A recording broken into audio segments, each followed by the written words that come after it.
It was a warm Thursday afternoon in a quiet town just off Interstate 85, with the kind of heat that settles into your skin and slows everything down. Lieutenant Colonel Alexis Harris, a retired officer in her mid-40s, was on her way to visit family when she decided to stop for a quick break. She'd been traveling for hours and was ready for some rest. A simple beige jacket, worn over a light gray top and khakis, made her look like any other traveler. She slipped on comfortable sneakers and stepped out of the rental car. Nothing flashy, just a reliable Nissan Altima, the kind you rent when you're not looking for attention. As she stretched and began filling the gas tank, she noticed a police cruiser pass the station slowly. The officer's eyes met hers for a brief second before the car made a sharp U-turn and parked across the lot. She had been through this before, nothing new. A few seconds passed, then both officers inside the cruiser kept their eyes on her. It wasn't normal, she thought, but maybe it was just coincidence. Still, her instincts told her something was off. The officer who stepped out first, Officer Adam Coulson, a stocky man in his late 30s with a buzzed haircut, kept his hand close to his holster. His partner, Officer Derek Monroe, was younger, taller, with a lanky frame. They both walked toward her with a steady pace, neither hurried nor casual, but something about their movements sent a jolt of unease through her. Coulson didn't speak immediately, but after a few moments he said, "Ma'am, could you step away from the vehicle for a moment?" Alexis was taken aback. She didn't like being questioned, but she was used to dealing with authority. She didn't budge, though. "Is there a problem, officer?" she asked calmly, her voice steady despite the quickening beat of her heart. "We got a report about a suspicious vehicle. It matches the description," Coulson replied. He wasn't looking at her, but at the car. She raised an eyebrow, trying to process the situation. "A beige Nissan Altima?" she asked incredulously. "At a gas station? That's suspicious?" Monroe shifted nervously behind Coulson, adding, "It's more about the individual, ma'am. You fit the description." The words were delivered in a manner so casual it almost sounded rehearsed, but the implication hung in the air. There was something about her that seemed off to them. Alexis, however, wasn't a woman easily intimidated. She straightened up, keeping her composure. "I'm a retired lieutenant colonel in the U.S. Army. My name is Alexis Harris, and I just came from Fort Bragg. I can show you my ID if you need it." She reached into her jacket pocket, retrieving her military identification, an official card that spoke volumes in the world of law enforcement. But Coulson didn't even look at it. He simply stared at it for a moment before pushing it aside. "I'm going to need you to step to the side of the vehicle," Coulson said again, this time more forcefully. Alexis could feel the frustration rising. She sighed, but there was no fear in her breath. "You have my ID. You can call it in. It'll take 30 seconds, officer." Monroe gave a brief glance at Coulson. For a second, it looked like he might step in, but instead Coulson stepped forward again, his tone now cold. "We're not doing this here, ma'am. Step away from the vehicle." It wasn't paranoia that kicked in. It was experience. Alexis knew when to keep her cool and when to stand her ground. But as she stood there, feeling the tension rise, her phone buzzed in her pocket. A scheduled call from the Pentagon. She glanced down at the screen, but before she could answer, Coulson's voice cut through the air again, this time with more aggression. "Hands on the car, now!"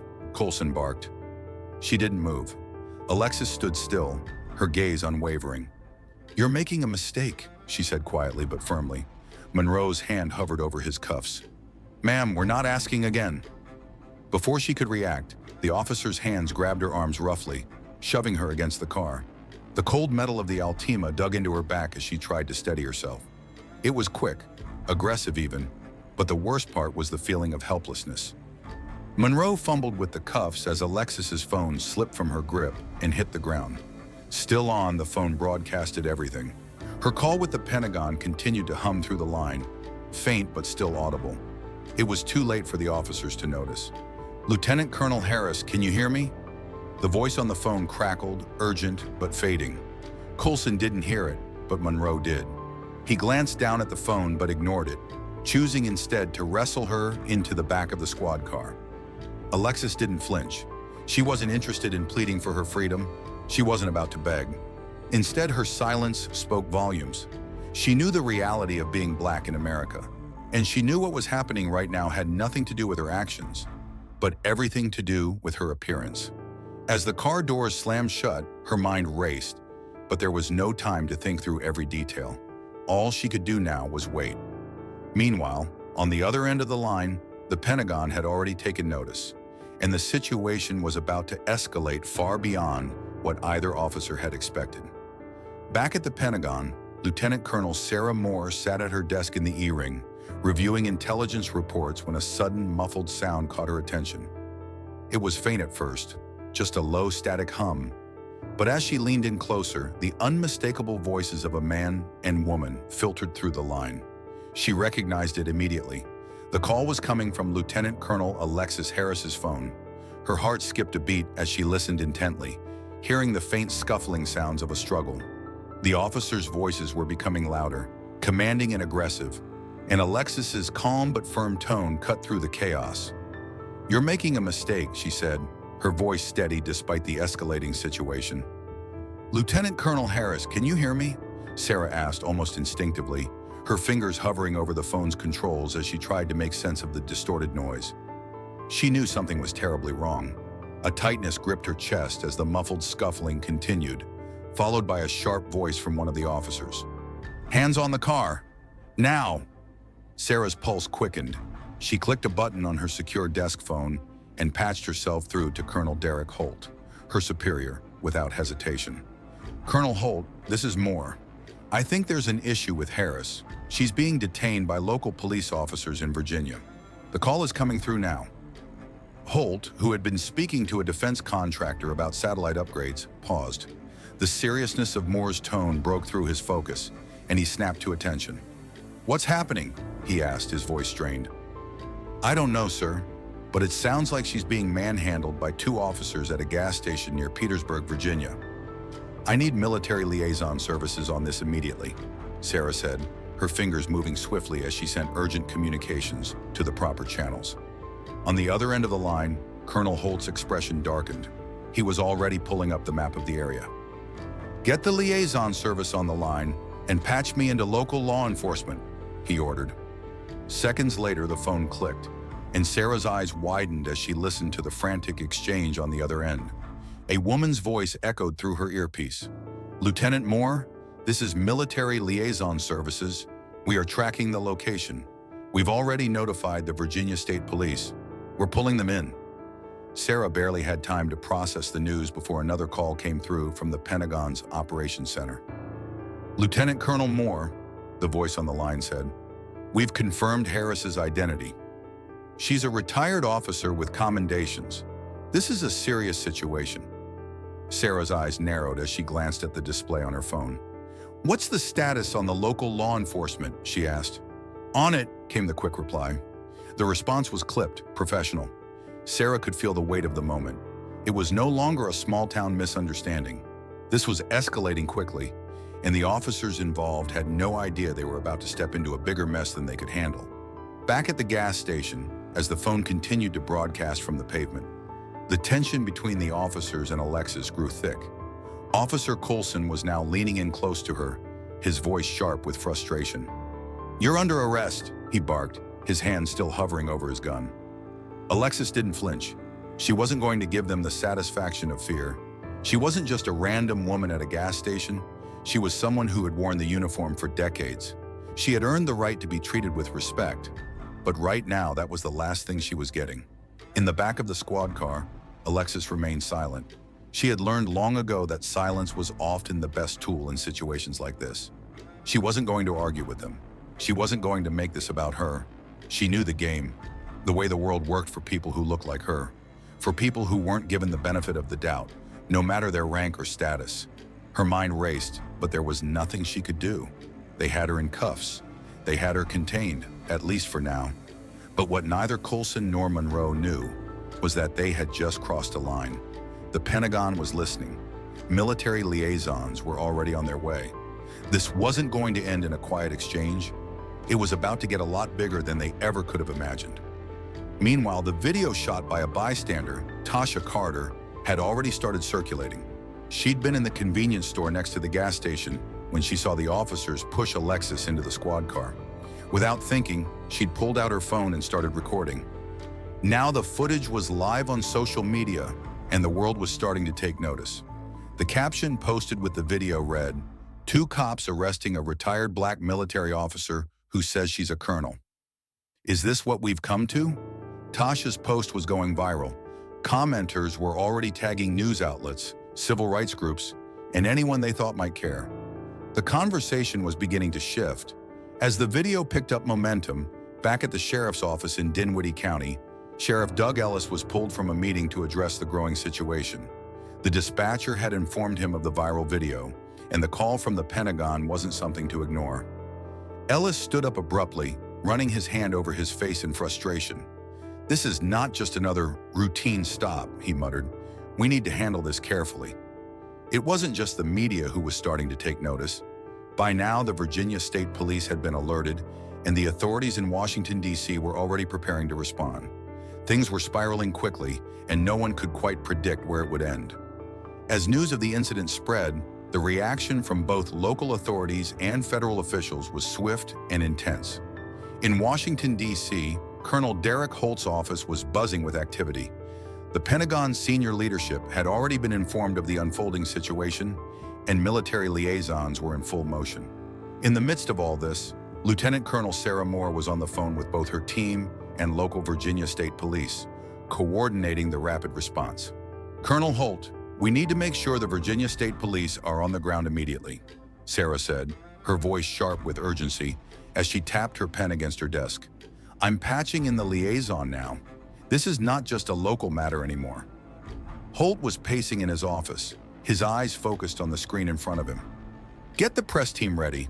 If the video of this situation goes viral, we can't afford another mishandling of the public narrative," he said. The tension was palpable. Everything hinged on getting this under control before it spiraled further out of hand. Meanwhile, in the small town of Dinwiddie, Sheriff Doug Ellis received the urgent call from his deputy, Troy McMillan. "Sheriff, we've got a serious situation. Pentagon's involved and there's a video circulating. It's a retired military officer they've got in custody." Ellis leaned back in his chair, rubbing his forehead in disbelief. He'd seen his fair share of bad situations, but this one was different. The fact that the Pentagon was involved immediately raised the stakes. "I want to know everything about this arrest. Where's the video?" he asked sharply. "It's already on Twitter," McMillan replied. "People are tagging news outlets, civil rights organizations. It's spreading fast." Ellis took a deep breath, trying to calm his nerves. "Call in the department. We need to prepare for media. I'll handle the investigation here, but we're going to be under the microscope."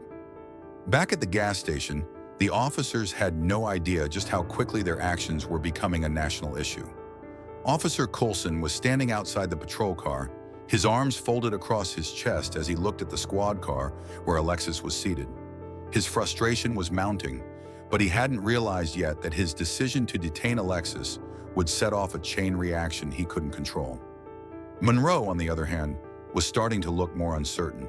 He hadn't said much since Alexis was detained, but his eyes kept drifting toward the car and the growing crowd that had gathered at a safe distance. Phones raised. He could feel the pressure mounting, but he didn't know how to stop it. "We should have just let her go," Monroe muttered under his breath, the weight of the situation sinking in.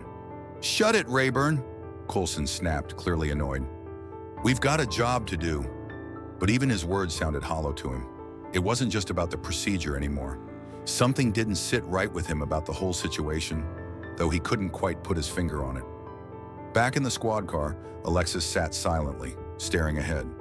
She wasn't going to waste energy on pointless protests. She knew better.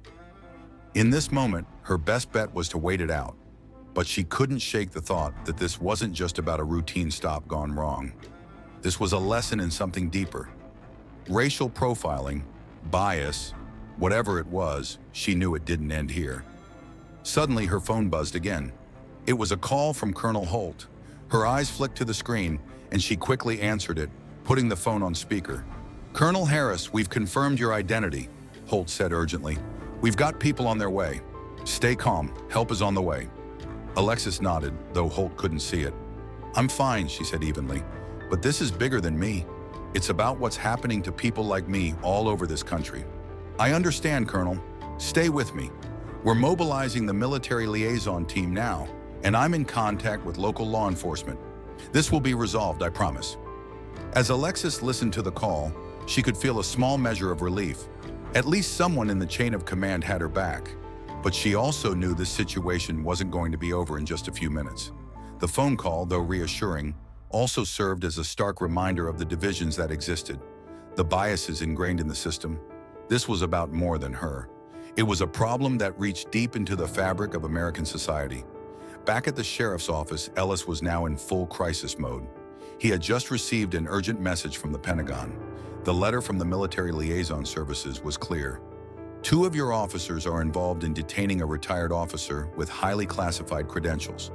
Immediate action required." Ellis wasn't a man to panic, but he knew he was out of his depth now. He quickly made his way to the front office, where a group of officers was already preparing for a press conference. It wasn't going to be easy to handle the media storm that was brewing. He stepped up to the podium, looking out at the sea of reporters. The lights from the cameras were blinding, but he didn't flinch. He had to address the situation head-on. "I want to clarify that this is being handled with the utmost seriousness," Ellis said, his voice firm but careful. "We have already verified the identity of the individual involved. We're cooperating fully with federal authorities. This was an unfortunate misunderstanding, and we are committed to making sure this is handled appropriately."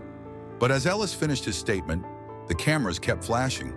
The questions came fast and furious, questions he wasn't prepared to answer. How had the officers failed to recognize a retired military officer's identification?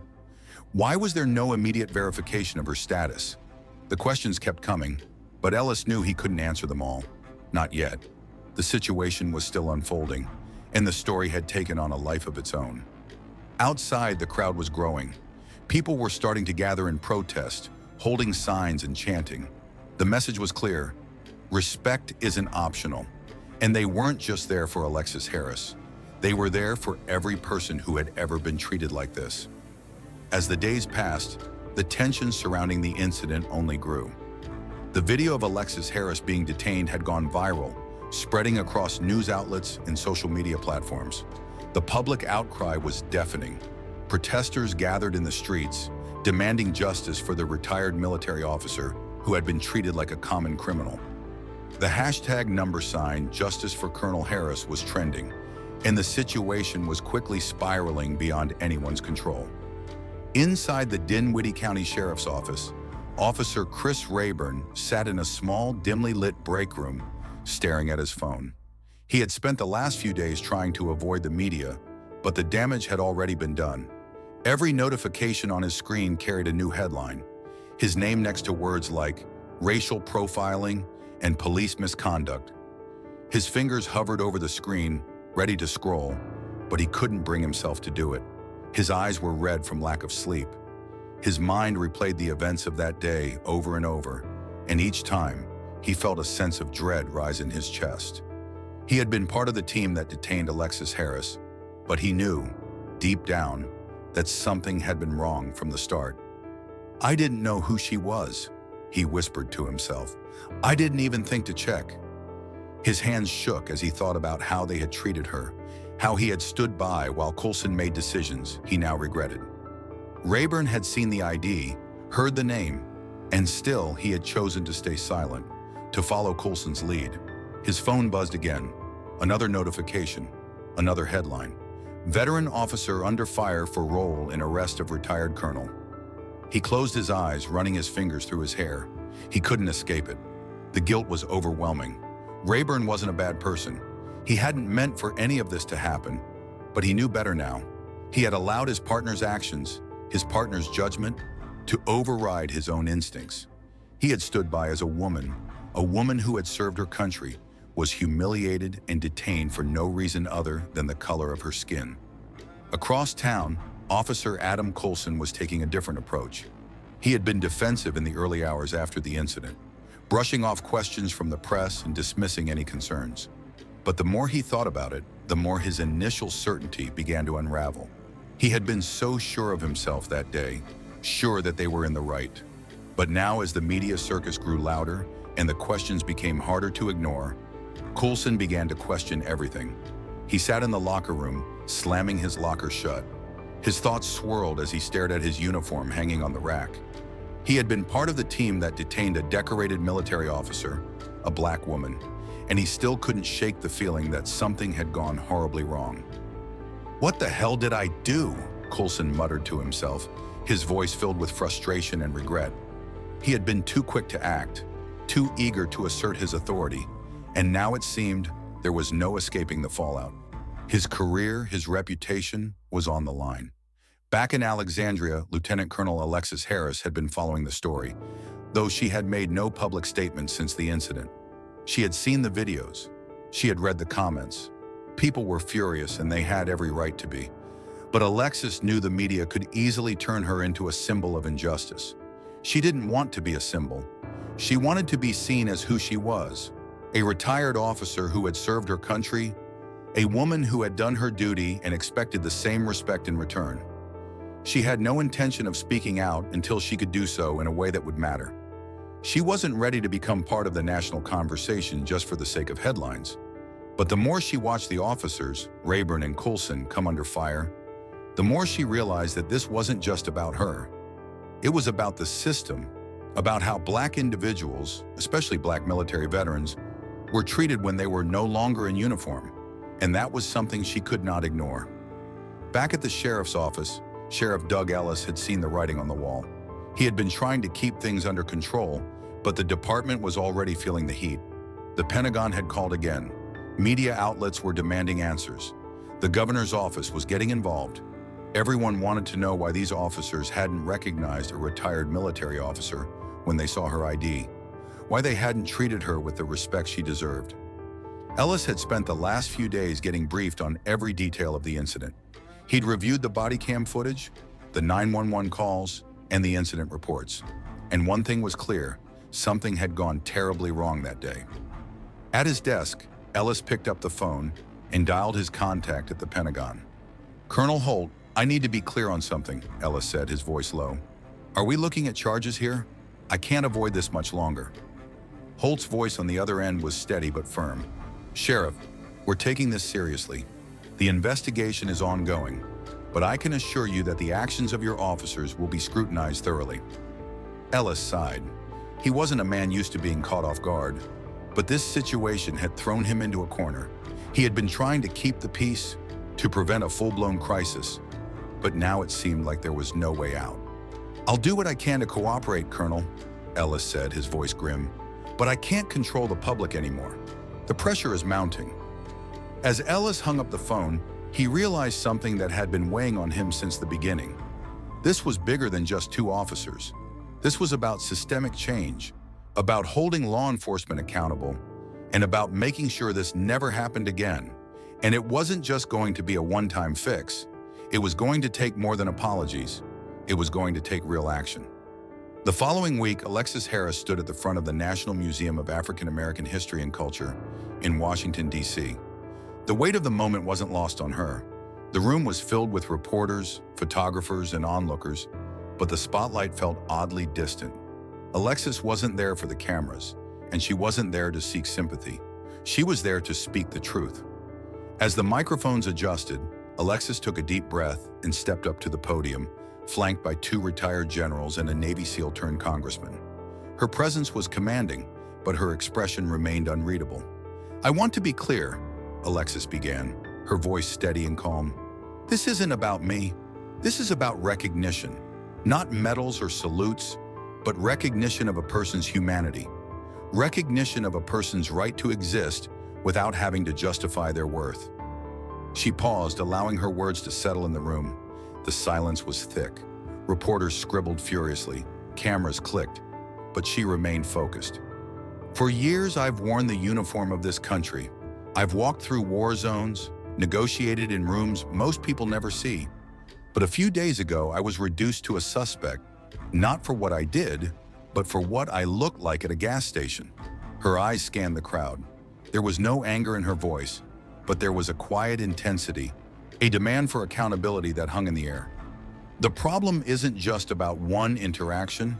It's about a system that too often assumes the worst in those who don't fit a certain mold. A system that treats those who serve this country with the same dignity they would give any other citizen, as if we are invisible once we no longer wear the uniform. The room held its breath. Alexis's words carried more weight than any speech or protest could. She wasn't there to create division, but to challenge the status quo, to force everyone in that room and beyond to look in the mirror and ask themselves how they viewed others. I served in the military, and I've earned my place in this society, but my skin and my car shouldn't have mattered more than my service. And yet that day, they did. Alexis's voice didn't waver. It's time for us to address what happened, not just for me, but for every person who has been reduced to a stereotype or treated as less than human because of the color of their skin. She stepped back from the podium, not out of exhaustion, but out of quiet strength. It wasn't over yet, but this was her moment to speak her truth. Across the country, conversations had already started. In Richmond, community organizers gathered for a town hall, not a protest, but a conversation. Teachers brought their students, veterans came in uniform, and for the first time, the conversation wasn't just about the event itself. It was about the system that allowed such an event to happen in the first place. The body cam footage from the officers involved was released to the public. The video spread like wildfire, showing the way Alexis had been treated, the way her dignity had been stripped away. Tressler, who had initially been defiant, was now facing consequences. He was placed on administrative leave and later removed from duty, but not before public outcry revealed a deeper history of complaints against him. Rayburn, on the other hand, quietly resigned. His conscience had weighed too heavily on him, and though he couldn't undo the harm he'd caused, he knew he couldn't stay in a profession where his actions contradicted his values. For Alexis, there was no satisfaction in seeing them fall. She wasn't interested in vengeance or headlines. What mattered to her was that something would change, that this moment would serve as a catalyst for reform, not just in the police department, but in the very systems that had perpetuated inequality for generations. Months later, Alexis visited police training academies, speaking to young recruits. She didn't lecture. Instead, she shared stories, real stories, about her time in the military, about the people she had met, about the power of seeing someone for who they truly were, not just for what they represented. She taught them to see the humanity in everyone, especially those they might not understand. It's not about training you to shoot, she would tell them. It's about teaching you to see. In the end, the incident with Alexis Harris wasn't just a case of wrongful arrest. It was the beginning of a larger conversation about systemic change, about holding those in power accountable, and about making sure that no one, no matter their race, their background, or their rank, would ever be treated as less than human again. Her legacy wasn't about medals or accolades. It was about shifting the perspective, about showing people that true respect isn't earned through power, but through understanding and empathy. As she watched the conversations continue to unfold in town halls, on social media, and in classrooms across the country, Alexis Harris knew that change had begun, and sometimes that change was a result of a moment of injustice that became something far greater than anyone could have predicted.